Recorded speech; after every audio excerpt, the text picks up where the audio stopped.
But the government has said that there will be tremendous damage in Japan. That is the warning that they issued a short time ago. Now, we must mention that this story, yes, it has hit Japan, but this is going to affect so many other countries. Tsunami warnings have been issued in 19 countries, and we believe just a short time ago that civil sirens went off in Honolulu in Hawaii. So this is a story that has huge consequences, far-reaching consequences. We know that countries like Australia, Indonesia, New Zealand, Taiwan, they have all issued tsunami warnings. So it is something that everyone is monitoring so closely. There you are looking at pictures from Sendai.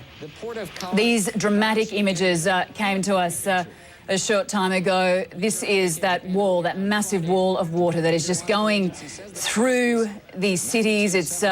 It is just so much force there. As you can see, it's pushing ships, trucks, cars, anything in its way. The government is saying that so far they can confirm 8 dead, but looking at those pictures, we know that death toll is going to rise. Well, Dan Sloan is a resident in Tokyo, and he witnessed the quake. Dan, tell us what you experienced.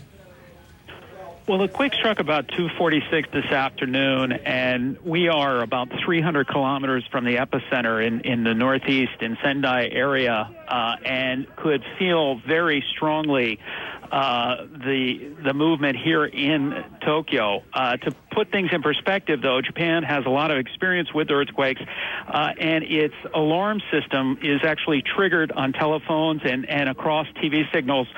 So we had a heads up that a large earthquake was coming, and the actual geographic location, generally speaking, was put on TV screens.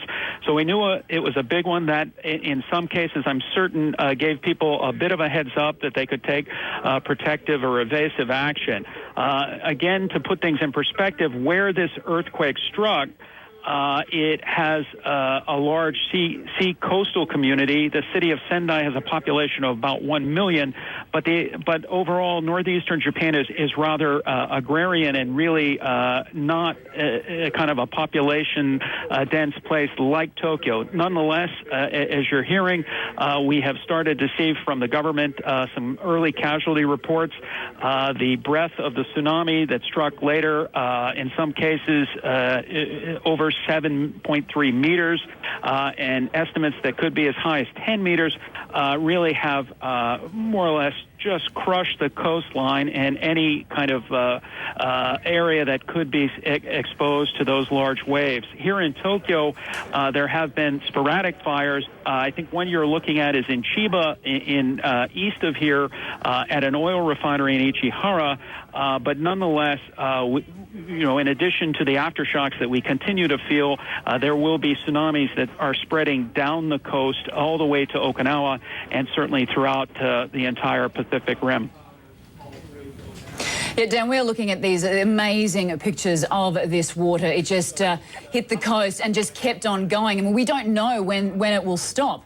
And it's just picking up everything in its path. As you say, this is farming land, but we have seen buildings be taken away, cars, trucks, and I think that's the really frightening footage of those trucks and those cars on that road, watching this wall of water head towards them, and they can't do anything. They can't do anything. So maybe, Dan, you can tell us a little bit more about that area that has been so hard hit. Well, indeed, in addition to the description you just provided, obviously the northeastern part of Japan has a fair number of nuclear power facilities, and some of those have been shut down in the wake of the earthquake, and obviously the tsunami. Some of them are in coastal areas.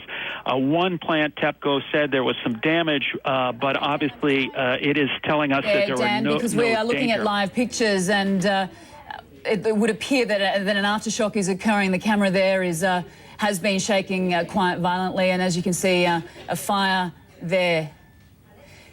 This, of course, is NHK, Japan's public broadcaster. Are fluid.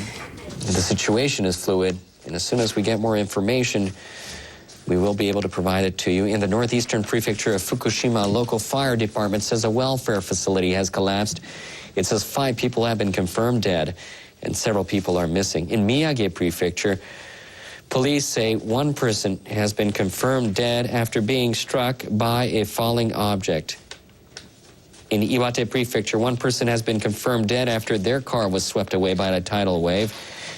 In Ibaraki and Tochigi Prefectures, neighboring Tokyo, 2 people are reported to have died after a building collapsed on them.